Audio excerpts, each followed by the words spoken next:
In the history of music, you have these slow evolutions, and then you have these moments of pure, out of nowhere revolution.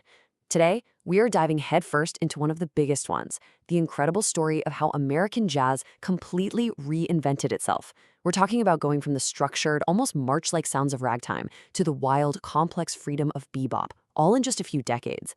It's a tale of how a sound went from being polite parlor music to a rebellious, intellectual art form. Let's get into it.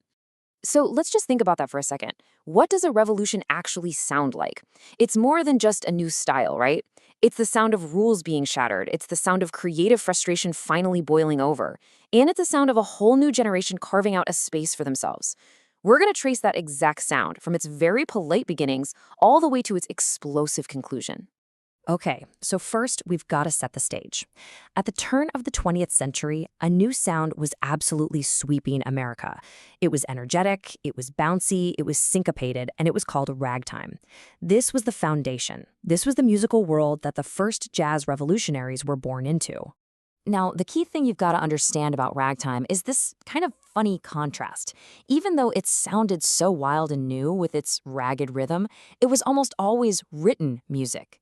Seriously, think of it like a classical piece, but with this brand new, uniquely American syncopated feel.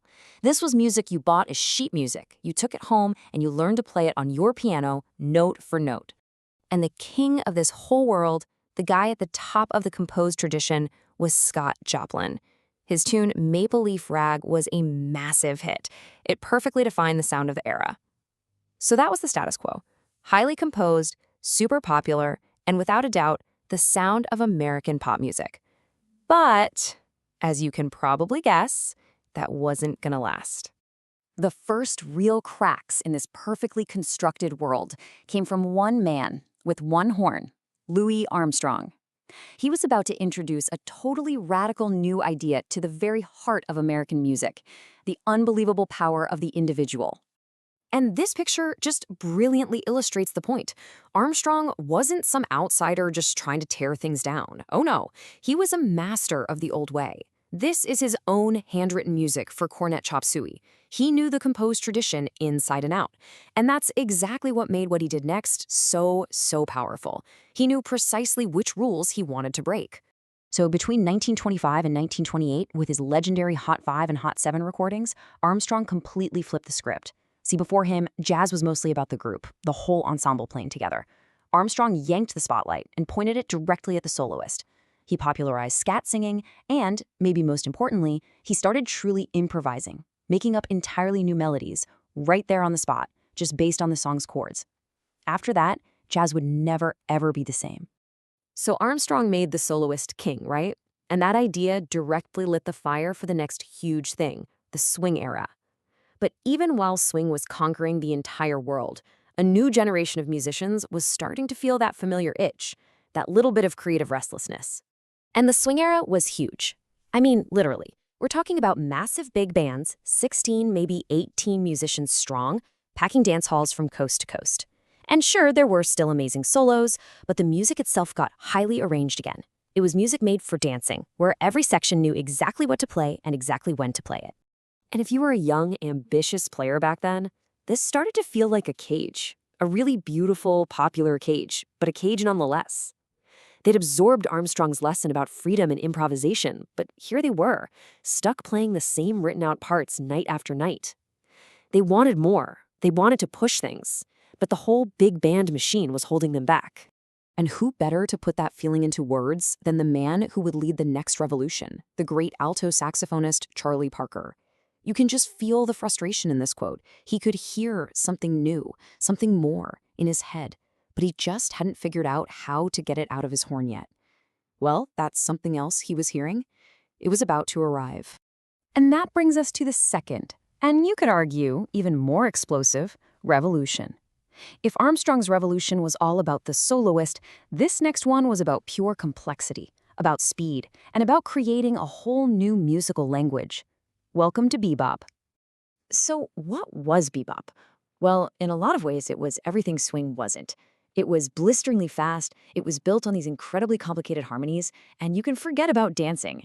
This was music that demanded your full, undivided attention. It was truly a musician's music, created by and for virtuosos who wanted to push themselves and each other to the absolute limit. I mean, this chart just lays it all out, doesn't it? The massive swing orchestra gets swapped out for a small, nimble combo. The focus completely shifts from those tight arrangements to wide-open, anything-goes improvisation. And the whole purpose changes from a social thing, dancing, to a deeply artistic one, listening. It was a total, fundamental rejection of what jazz had become on a commercial level. And here it is. This is it. This is Charlie Parker describing his big eureka moment. He finally figured out how to play those complex sounds he was hearing in his head, and the secret was using the upper, more colorful notes of the chords to build his melodies. This wasn't just a new style, it was a whole new theory, a new way of thinking about harmony that just unlocked a universe of possibilities. For Parker, the music finally came alive.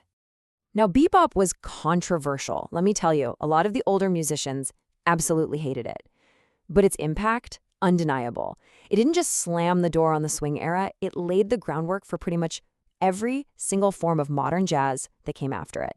You can literally draw a direct line from bebop to all of these later styles. Cool jazz was basically a reaction to bebop's fire and heat. Hard bop brought back some of the bluesier feel. Post-bop took its harmonic complexity and ran with it even further. But they all, every one of them, speak the language that bebop created. It became the new foundation. And its influence went way, way beyond jazz clubs. The frantic energy, that improvisational spirit of bebop, directly inspired beat writers like Jack Kerouac. That iconic beatnik look, the beret, the glasses, that was lifted directly from bop pioneer Dizzy Gillespie. And fast forward a few decades, and you've got hip-hop groups like A Tribe Called Quest citing bop's rhythms and its undeniable cool as a major influence. Which, brings us right back to where we started. A revolution sounds like creative restlessness. It sounds like a new generation pushing against the rules of what came before. It happened with ragtime. It happened with swing. And it just makes you wonder, when you look at all the music of today, what are artists getting bored with right now? What musical rules are just sitting there waiting to be broken next?